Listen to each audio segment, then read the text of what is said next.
as a brother who has stayed true to the course. That's Dr. Amos Wilson. Let's give it up for Dr. Amos Wilson. Thank you. Thank you. Thank you. Thank you. Thank you very much. Thank you kindly. Thank you. Thank you very much for your warm welcome. It's great to be back here with you again this evening. It's been a while, and I always appreciate coming and being with you. And of course, appreciate your support. And I know each time I've been here, I've promised you about our next publication, but it's definitely on the way. All right. We are definitely now expecting to be out in November. And of course, each time I talk with you, the book gets larger. At last count, Brother Sababu, my co-partner there, told me we were around about 800 pages. So we're going to try to split it up for you, maybe 4 and 4. So it gives you some good wintertime reading. But then in a way, it's when we recognize that we are as complicated as any other people. And one of the things sometimes we underestimate the degree to which we must address ourselves as a people. And too often we have people who think that our issues and the things that we have to deal with can be described in 25 words or less. And so there are people who think that we are small people and small-minded people, so they don't have to write sometimes some sizable material. If other nations and other people require libraries to deal with their issues, so do we. And the interesting thing about the upcoming book is that with that 800 pages, it's basically a survey looking at various areas of life. If you recall, we've titled it Blueprint for Black Power. And we are essentially then trying to lay out a blueprint, a prescriptive book. It's large. Now we are coming into more and more into prescriptive type of writing, laying out very practical kinds of steps and very practical methods for achieving what it is we must achieve as African people. This means we have to cover a lot of territory. We are covering psychology, we are covering, of course, history, sociology, a great deal of political science, a great deal of economics and related fields, anthropology and so forth, because all of these have to be combined in the process of nation building. And this is what we really have to be about, is the process of building a nation as a people.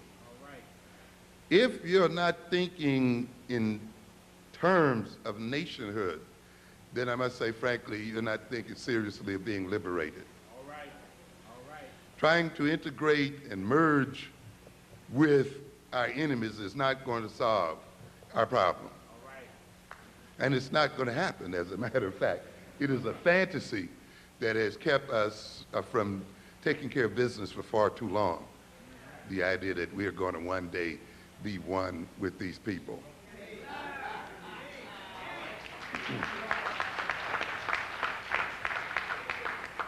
That we're going to merge into invisibility with these white folk.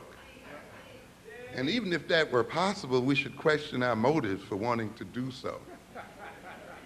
You know, why would you want to merge with the world's greatest criminals and thieves, with the people who have the worst values the world has ever known? It amazes me sometimes how we can hear some of our parents telling our children we want to be just like them. Yeah. It's a joke. It's an insult to hear Dan Quayle or to hear President Clinton come and lecture black folk on values. All right. It's how dare we let these people into our churches to try to lecture us on values? Mm-hmm. It's an amazing situation to try to talk to us about values,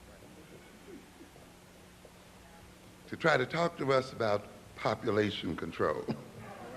Another joke. Yeah. The first thing we think about when people talk about population control is the overproduction of African people, you know, so-called third world people. As I said, we can solve the overpopulation problem quickly if we could reduce the European population drastically. Mm-hmm. Yes, and people, of course, as I tell you, this world has to always be backwards, you see. The ones who need to be reduced most drastically have the world thinking the other way around. Because a good deal of the problem sometimes is not the number of people in the world, but the number of greedy people in the world. Where you have a so-called minority of people who consume the vast majority of the world's resources. This large population that they talk about could eat better if these people weren't eating everything up. And so, to a good extent, sometimes, to have more for everybody to eat, you have to get rid of the greedy ones. The ones who are over-consuming, who are taking the food out of other people's mouths, you see. But here you have the people who rob you and take everything you got and then say, you don't have enough to support yourself. You know. And this is the kind of joke that we got going at here. And we're going to come back to this issue of values. But we're going to talk a little bit about African-centered consciousness, personality, and culture as instruments of power. Because ultimately, this is what this whole struggle is about. Power. Not loving one another and all those things we hear. Power. And to a great extent, the problems that we are confronted with today as African people and African people in America flows from our powerlessness or our inappropriate use of power. We've been made to even talk about it. We've been made to think that power is sinful and that to pursue it is a sinful pursuit. And that it's wrong. But you cannot exist without power. Without power, there is no life. A battery without power is dead. You need power to act, to behave in the world, to deal with the world. And consequently, then, we must interpret what we are about in terms of power. And we have the power, ladies and gentlemen. We have the possibilities.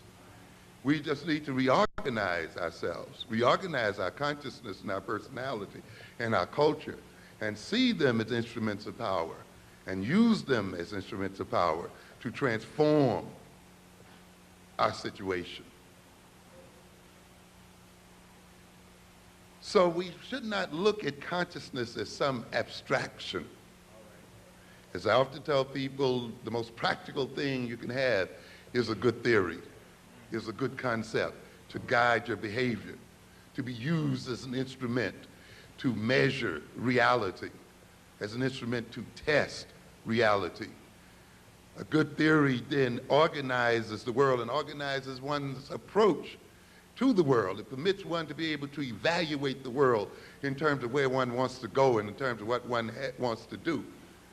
To be without theory then is to approach the world on an ad hoc basis, you know, just to meet it here and there, and to not approach it in a systematic form. To live reactionarily, always reacting to what other people are doing, always being overwhelmed by events and overwhelmed by the future, instead of creating events and creating the future and making the future. See, when one has then a good theory and a good concept, one is able to do that. Consciousness, without human consciousness, there is no world.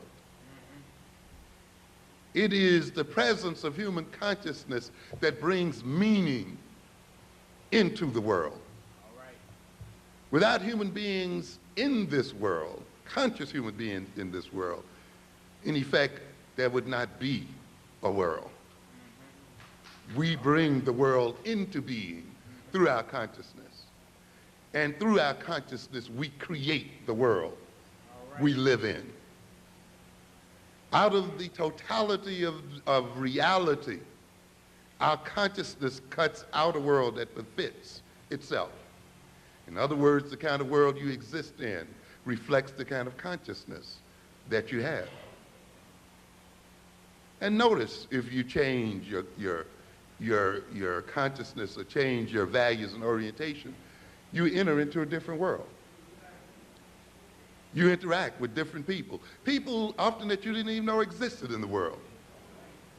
Social situations that you might not have even recognized until you entered into a new level of consciousness. You see people, say, for instance, who become addicted, say, to crack or something, and now enter into a whole world and enter into a whole social system that before they became addicted, they hardly noticed. They didn't know what it was all about. And they picked up new friends and new relations, whole new ways of acting, whole new purposes in life. They lost old friends, broke with old families, and all kinds of things. In other words, the consciousness, that addictive consciousness, brought into the world a new foreground and put other things into the background. Therefore, man's consciousness is a creative act. And the kind of consciousness you have will determine the kind of world you create. And consequently, when you look at the world that we live in, African people, we must recognize to a great extent it is a world of our own creation.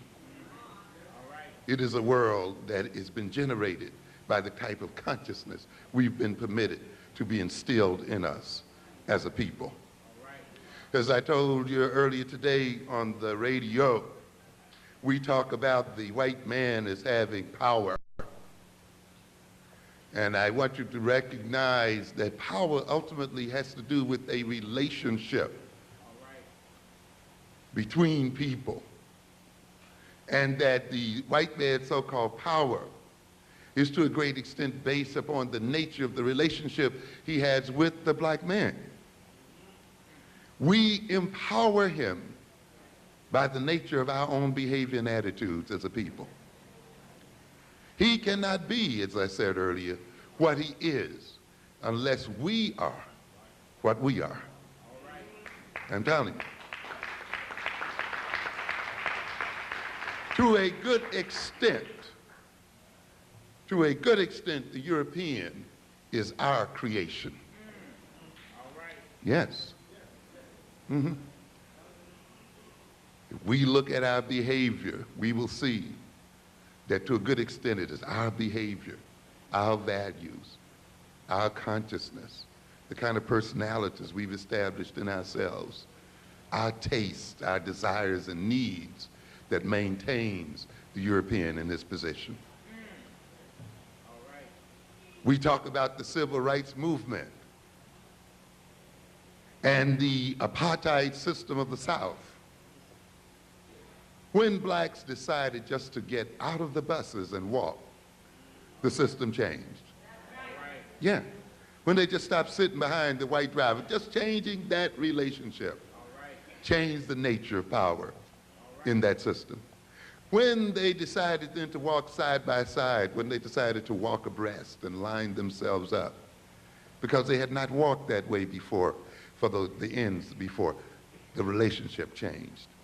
When they kept their monies in their pockets, when they sat on those stools and blocked the other people from them, and changed the nature of the interactions between themselves and Europeans. The nature of the system changed. So therefore, we have tremendous power. It depends upon how we align ourselves as a people and how we decide to relate to other people in the world, because they cannot have what they have unless we are who we are. And that is why we don't have to spend a great deal of time always appealing to them and analyzing them, because we can better appeal to our own sense of self and our own consciousness. And we waste a lot of time trying to transform them, when through transforming ourselves, they will be transformed automatically.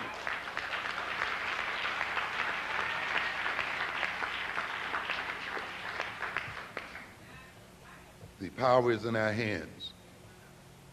We are not destined to be the servants of white folk. That is not the destiny of black folk. No way. And we have to change this idea, because many of us are still operating on that concept. As I said this morning, many of us go to these schools to become what? Qualified. To work for whom? For them. Why do we assume that they're going to have the jobs for us? Yes. These people are having difficulty making jobs for themselves. The greatest problems that the Europeans are facing today, and the European economies are facing today, is that they are not generating enough jobs for their own people. And even though America is bragging about the millions of jobs it's creating, those jobs are part-time jobs. The bulk of them are part-time jobs, low-wage jobs, and jobs that have little or no future. So when people talk about creating jobs, you got to ask what kind of jobs are being created. That is why, of course, this system is not investing in black education. It no longer needs black people to maintain its employment structure. You see it bringing in people from outside of the nation to be employed. You see it even is hiring in the world itself, in other nations and other places. Already, it has reached the point where its need for black males is pretty much saturated.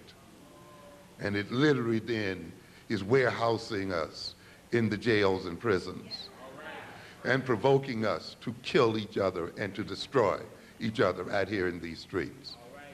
And yet, we are still organizing the education of our children as if the white man still has jobs waiting for them in multitudes.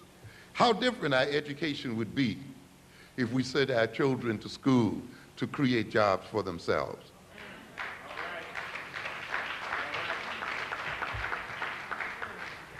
To create their own economic and political systems, to see themselves as the major sources of their employment. As I remarked earlier today while we were in the radio station, I heard something about some people out here protesting for jobs and pushing these other people for jobs. And I asked the question, do we know how many jobs we really create for other people? We are a job-creating people. We don't realize it because we don't think in terms of nation. You see, if we saw ourselves as a nation, we could see that we create jobs like any other nation. I mentioned there today, how many jobs are created by black music?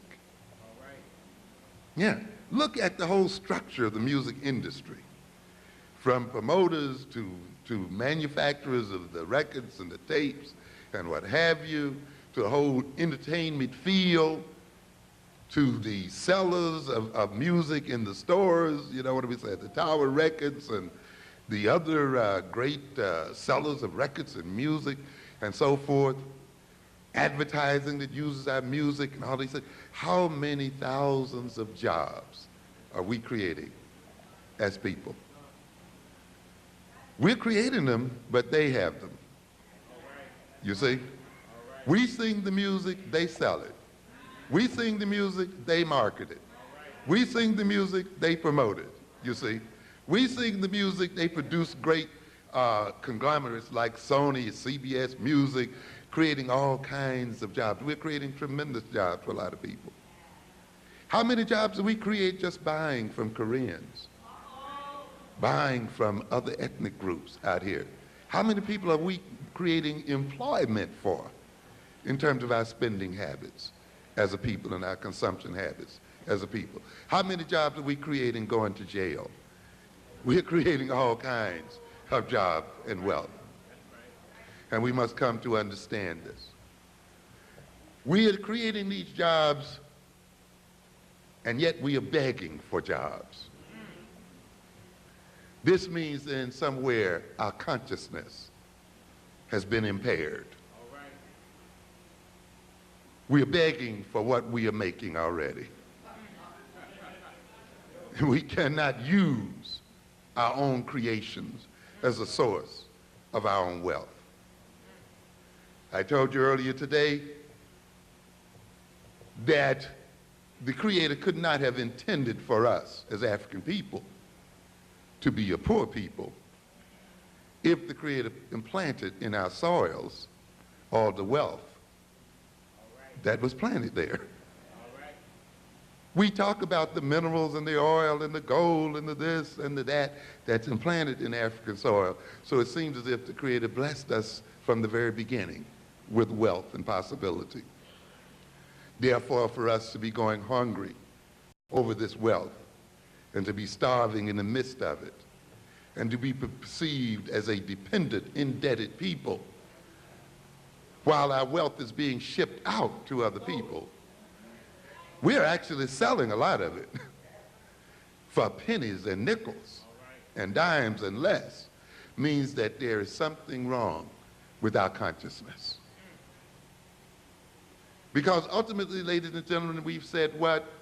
That the wealth of a people is ultimately not in their land. But where is it? It's in the mind. The wealth of man is in his mind, in his consciousness. You got to look at it. And we mentioned the example of Japan. No mineral wealth to speak of whatsoever. Nothing at all. A nation, by the way, which is totally dependent. Of course, we get things backwards, don't we? We see ourselves as depending on Europeans when the reality is the other way around. When they depend on us and our soils and our people, we have to be backwards in order for this situation to be the way it is. Our reality has to be turned backwards, and we have to live in an almost permanent state of deception in order to be used the way we are used. The Japanese must depend on others for their vital resources, their oil, their timber, all of these things that they use to create their technology and so forth is taken from the soils of other people and then sold back to them. And yet they are seen as rich and powerful. And the peoples whose wealth they take or buy are seen as poor and poverty-stricken. Ultimately, then, you cannot rob or take from wealth from a what? Poor people. You cannot get wealth from a poverty-stricken people, people who have nothing you can get nothing from. So if you're getting all your diamonds and your gold and your magnesium and all this other stuff, then from African people, then African people must be what? Wealthy and rich. And therefore, if African people are poverty-stricken with this material wealth, then it must be because our consciousness as a people is impoverished. And we are suffering then an impoverishment of our mentality. As we said before, if you have a good mind You can con another joker out of his land. You can con him out of his diamonds and his gold. And this is what the other people have done. They have used their mind and their cleverness and taken from us what they did not have originally. And therefore, consciousness is not an abstract concept. It is not a theoretical concept. It is a concept that is directly related to the reality that one lives in and to the reality that one experiences. It is directly related to the type of life that one will live and does live. So I'm going to look at this for a minute, particularly the consciousness of Africans in America. I'm often somewhat amused and taken aback by the number of people in this society who claim that slavery occurred somewhere back there. And you got some so-called black conservatives who claim that slavery no longer influences the nature of African people. I wonder what those people have to conserve in the first place. Are they conserving power? They're conserving wealth? What does a black conservative conserve? You know, you have to conserve something. And since they have very little, if anything, they must only be conserving the system that has created their poverty to begin with. And you see them ultimately justifying the poverty of African people and justifying the political and social and economic subordination of African people in the name of some kind of higher principles. So slavery is not supposed, the experience of slavery is not supposed to be operating in the mentality of black folk. And you hear a lot of our youngsters will say that as well. How do you talk about slavery? That was back there. Or you whites talk about it. Well, you know, that was back there. We don't have anything to do with that anymore. You see. And it's an amazing situation because you have to remind them that you're still living off the interest of the wealth that your forefathers earned from slavery. You're still enjoying the accumulated wealth that began with the enslavement of our people. And if you're going to enjoy